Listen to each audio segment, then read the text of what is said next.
Hello there, my friends. Welcome to Tuesday Tips, and my apologies.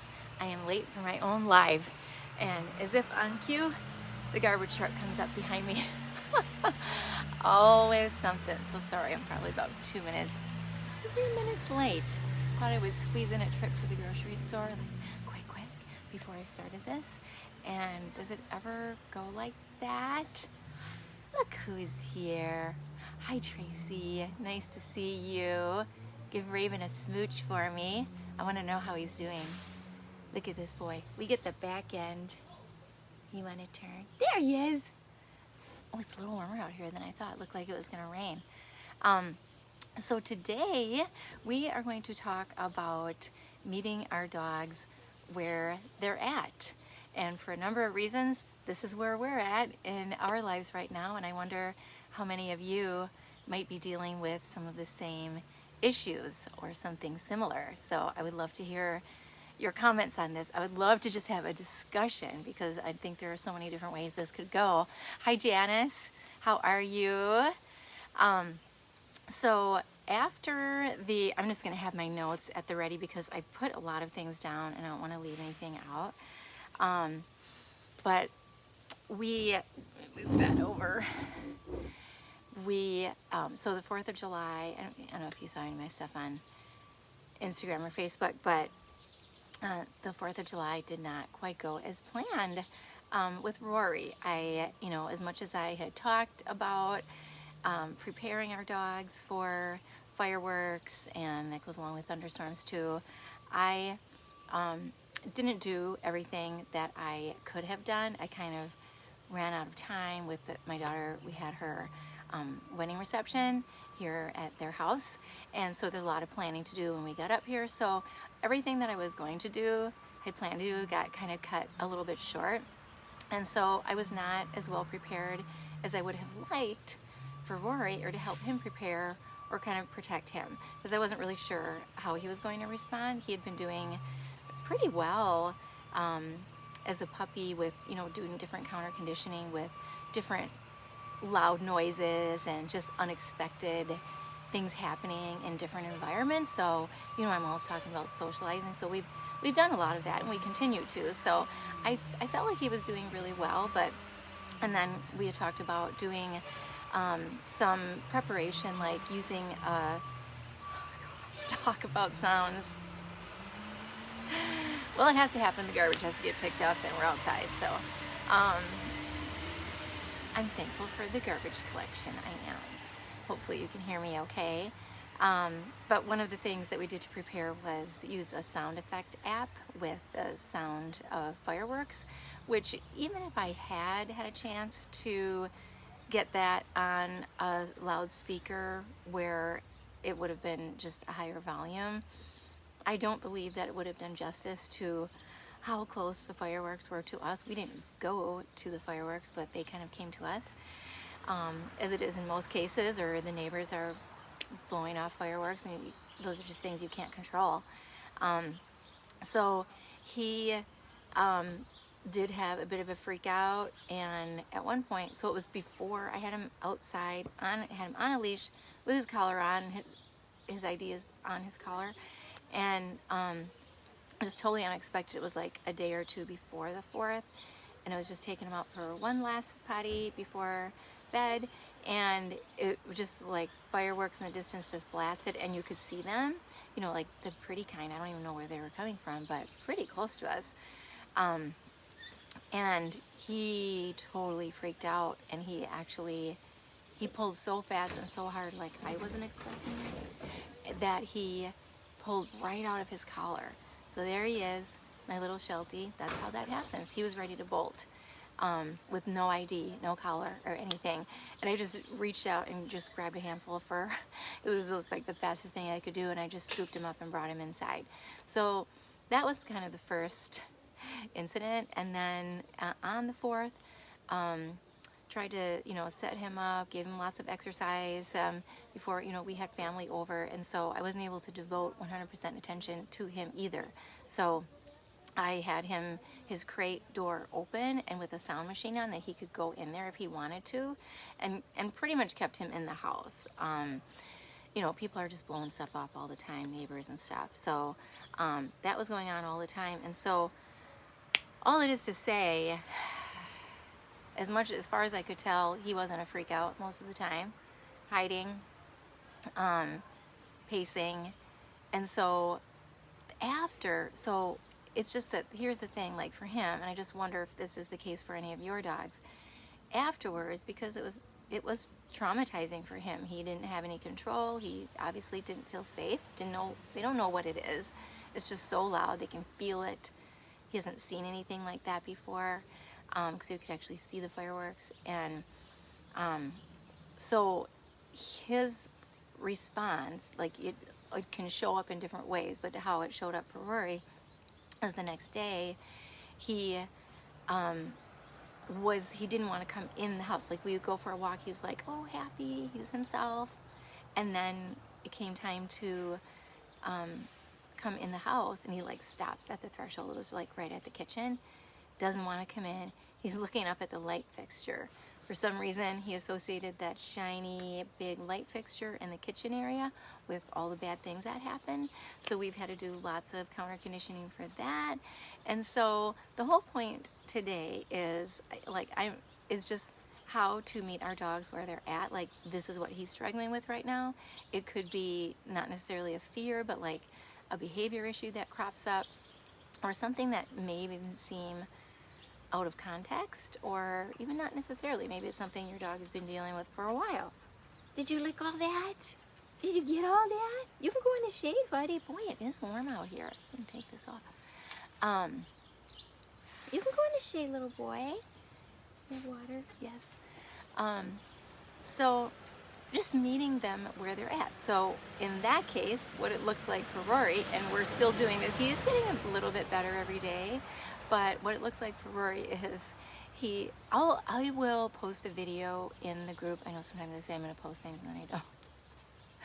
In the comments or somewhere in the group, I'll post a video of what it looks like when I'm trying to get him back in the house. So actually, because I can get him like inside and then like kind of in a hallway so he's safe. So I actually take his leash off so he doesn't feel like he's going to be forced into anything, so I can just give him some time. I don't care how long he takes, because I know he's safe. There's nowhere he can go.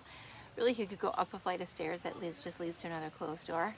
And so I have been just luring him, not calling him a ton because I don't want to wear out his recall or his name, but just like tossing some chicken, some really good treats onto the kitchen floor, and he's like looking up at that light fixture. He really doesn't want to come in, and every little step he takes, it's a big deal. Yay, good boy. And so that might seem ridiculous to have to lure your dog just to get into the house, but the point is that is just where he's at right now. That's what he needs. For me to force him into the house, or just call him or reprimand him, even to pick him up, if I absolutely had to, I would, to pick him up and to move him, takes away all his choice, and it doesn't address the problem. It's like what we want to look at. Okay, I wrote it down better than probably what I'll say it. So a good question in that moment, or in the moment that you see your dog is struggling with whatever, and again, I would love to know what some of those things might be from your experience with your dogs. A good question to ask would be, what is my dog's experience right now? Is there something I could do to make it better? I know that sounds so simple, and it really is. I don't want to make it complicated. And it's very similar to what I talked about 2 weeks ago. I'm sorry I missed y'all last week. I was on a little road trip with some of my peeps, so we missed the Tuesday tip last week. So thanks for your patience. But anyway, 2 weeks ago, we had talked about making sure that our dogs' needs are met, like overall, like kind of taking a step back and looking at if there's some unmet needs, okay? So what I'm talking about today is a little more specific to, like, from the angle of you see something that's going on with your dog and you're like, what could I do to help my dog in this moment? So that was our experience for the 4th. Some other things that I'm doing to try to help him, meet him where he's at, is to like kind of give him a job to do. So he wasn't able to do this in the kitchen right away, but I have been giving him like some packages to unpack. Like I'll take like packing material, put it in a little box that was delivered with some treats tucked inside. So it's like something for him to do. It keeps his mind off. He's accomplishing something. It's helping him to use his brain, problem solve, and take his mind off of his troubles. And so then I was able to get him to do a little bit of that in the kitchen in his scary spot when he was ready for that. And so that helps also. Hi, buddy. And then he also just needed to just be near me more. So I just feel so bad for him. But the more time, like when I'm working on my laptop, I'll just be, it kills my back to just work on the couch like that. But it's where he is most comfortable right now with everything that's going on with him. So he's kind of pacey right now. Normally he's just so much more chill than that. So he will just lay on the couch with me. It's the only time he's been really relaxed since the 4th is if I'm sitting on the couch with him. So I'm just doing more of that. That's what he needs right now. And I will go to the chiropractor for my back. Another thing is last weekend, this past weekend, we were up north visiting some friends. And so he was at a dog sitter. And he had been there before, so he liked it there, and he liked playing with the other dogs. And from what I understand, he did really well again. So that was good for him to, again, take his mind off of his troubles, and he just really connected with a couple of dogs there, played really well with them. So that was good for him, even though he wasn't with us. And then just the kind of major takeaway about all of that, and what I'm kind of getting into, I am taking this off, is that like when our dog is struggling with something, especially when it's something like anxiety producing, and it might not necessarily be for your dog, to give them as much choice as possible in the matter. Like, okay, so that doesn't mean your dog just does whatever he wants, whenever he wants, and that there are no limits and boundaries. You know, I'm not saying that, because obviously, you know, just like with kids, boundaries and limits. Why does the screen look so dark now? It feels like it went dark all of a sudden. Like, yeah, with our kids, like they need boundaries and limits. But what was that? You okay? I think he got something up his nose. Did you get a bug up your nose? Okay, sorry. Is that, for example, like I said, when he, comes in the house, doesn't want to come in the house, I'm letting him take as much time as he needs. And if I were to pull him into the house, yes, I would get him into the house, but it's not solving anything. And then giving him no choice in that moment produces anxiety. Like, you know how that is, like in us. Do you ever have something where you have to do something, I don't know, like something I thought of earlier is like you're gonna have your blood drawn. Like, I'm not particularly fearful of needles, but a lot of people are, or have to get a shot or have blood drawn. If you could say, okay, I'm ready, but like if you were strapped down and they were just coming at you and you weren't even sure when or what they were gonna do, that produces a lot of anxiety. If you have some choice in the matter, how something is going to happen, when something is going to happen, it way reduces the level of stress. And that's what we want to do in our dog. So that just helped Rory to succeed, to be able to come in the house. Sometimes he would just quick scoot through the kitchen and get through that and he feels better in the living room. If you all think this is just all cuckoo, then you probably have never experienced a dog with any kind of stress or anxiety, but I suspect that there are a lot of you that have. Okay, Janice has a comment. Let me just read this for a second. I appreciate that, Janice. She said, my biggest problem, fear, is when we are walking mostly Jazzy wants to lunge at vehicles going by. Molly sort of does as a learned thing from Jazz. I always stop them on the side when a vehicle is coming and shorten up the leashes. I tell them no and try to distract them. Thank you, Janice. I really appreciate that. You and a lot of other people have dogs that lunge at things. Um, I actually was going to give the example of, and I think this kind of would tie into what you're talking about, Janice. I was going to give the example of like skateboarders, like a dog is afraid of skateboarders.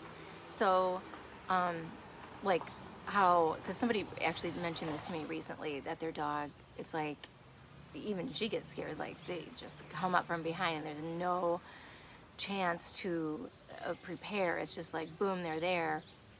And so her dog is just now anticipating that. And so the whole walk, he's not really even with her. He's just on edge, anticipating these skateboarders, and it just continues to escalate. He's just always at an anxiety level up here before they even get started on their walk.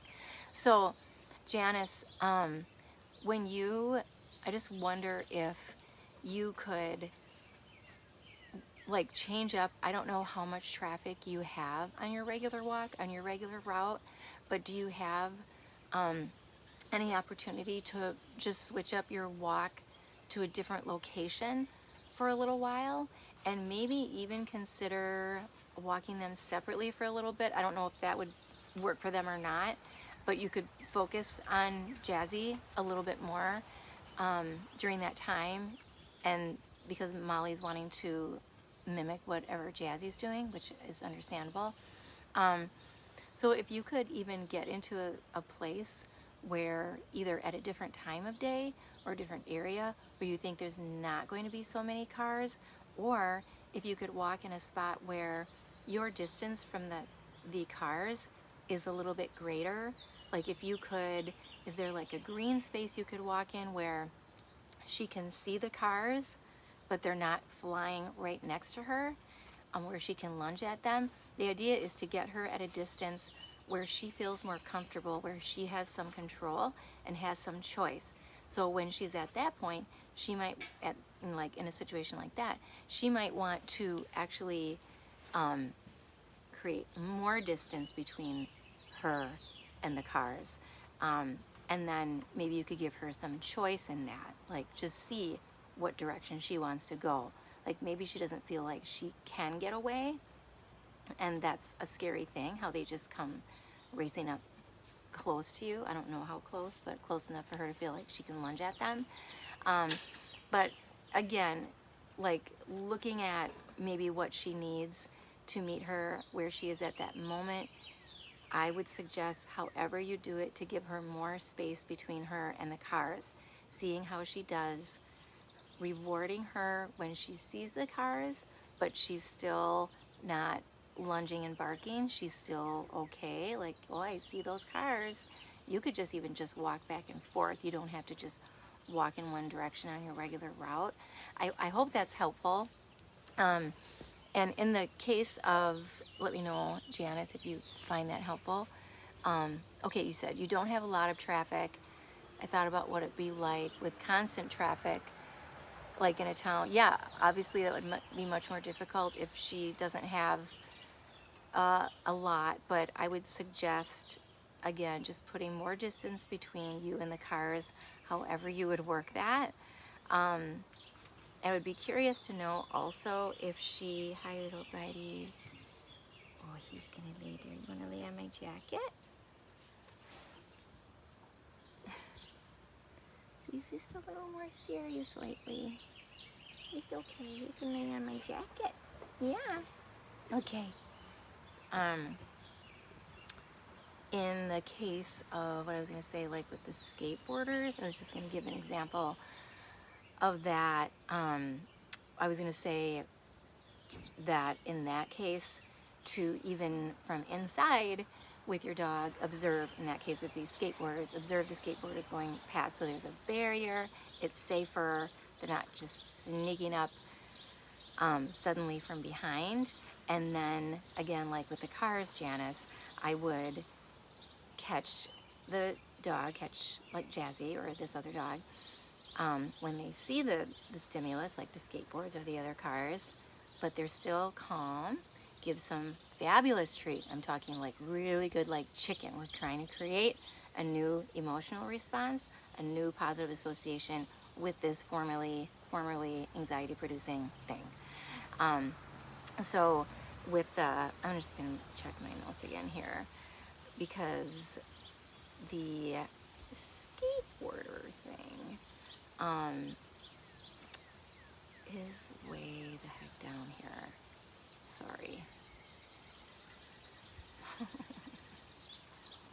I don't know where it is. I actually can't find it. That's so weird. I don't know what happened to half my stuff here. Sorry, I know that's super annoying, but I just wanted to find it. But anyway, to give your dog, again, just as much choice as possible. It looks like whatever the thing is that is causing your dog to react, what I would call reactivity, means just like overreacting to a certain trigger or stimulus, to try to give your dog some choice in the matter. So, like, for example, earlier on, get that thing. When Rory would see a lot of things in our neighborhood, like golf carts, a lot of golf carts, people ride around in golf carts, and he, it was like sometimes they would come kind of fast, and so I would have him, whether he's on a long leash or a short leash. Now he's almost always on a long leash, so when he wants to move away, I just let him move as far away as he wants. I go with him, as far away as he needs to, and then he would just like stand back at a safe spot and then just watch, and then he would want to go closer. So now he has no problem with them. Had I made him like, come on, let's get closer, come on, check this out, before he was ready, he would probably still have a problem with golf carts and all of the other things that we've counter conditioned for. So I just can't say that enough. The more choice we can give them. This is another one. I wasn't even going to go into this, but okay, sorry. This is one that I thought of actually when we were on our walk today, like a behavior issue that can come from not having enough choice and not really being met where your dog is at. So I was thinking about this today with Rory on our typical long leash walks. I let him sniff a lot. So we spend a good amount of time walking forward. I think it's really comfortable. And then he sniffs all the trees and everything there is. And so he knows that he's going to be allowed to do that. And so he doesn't feel, so I realized this today, like he was in one spot for a while and it's like, okay, I'm ready to move on. So I just said, let's go. And he comes right away.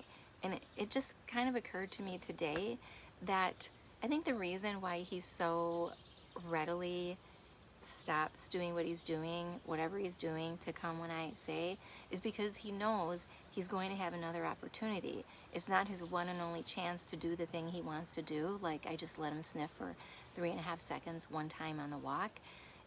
If that were the case, and he's like, I hardly ever get to do this, I hardly ever get to sniff this fire hydrant, I'm going to bolt over there as fast as I can, and I'm going to stay here as long as I can, and when she calls me and pulls on the leash, I'm going to resist because I don't know if I'm going to get another opportunity. Does that make sense? I hope that makes sense, because it kind of occurred to me today. So I feel like, not to say that we're doing it perfectly, like I mess up with my communication with him and my leash skills all the time. But overall, I think what I'm communicating is he can trust me to let him have some choice and freedom. And then he can trust me that when I say it's time to go, it's for his good. It's going to be good. It's not because he has no choice in the matter or that he's going to have to do something he really isn't comfortable with. Does that make sense?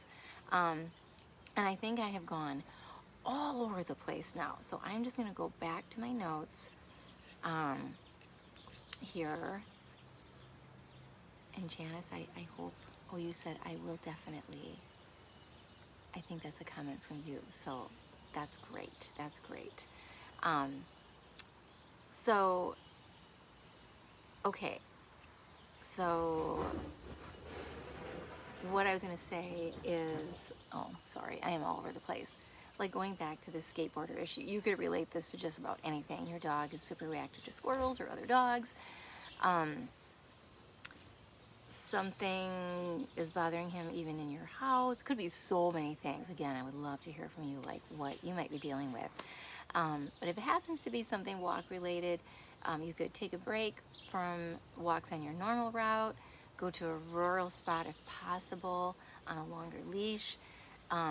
With the skateboarders, again, let them watch from a distance, from inside, or if there's something that your dog has a problem with, if you could ever like let your dog observe those things, whether it's kids or again skateboarders, you go to a skateboard park, like, and from behind a fence at what your dog would consider a safe distance, depending upon how they're reacting, watch for that body language.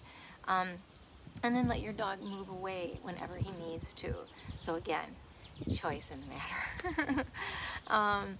And then let's see what else. So I think that's about it. I'm sure I missed some things. I felt like I did ramble a bit, but I'm going to go into a little bit more in depth for this week's blog. I don't know if it's going to be a vlog or a written blog. We'll just see how that goes.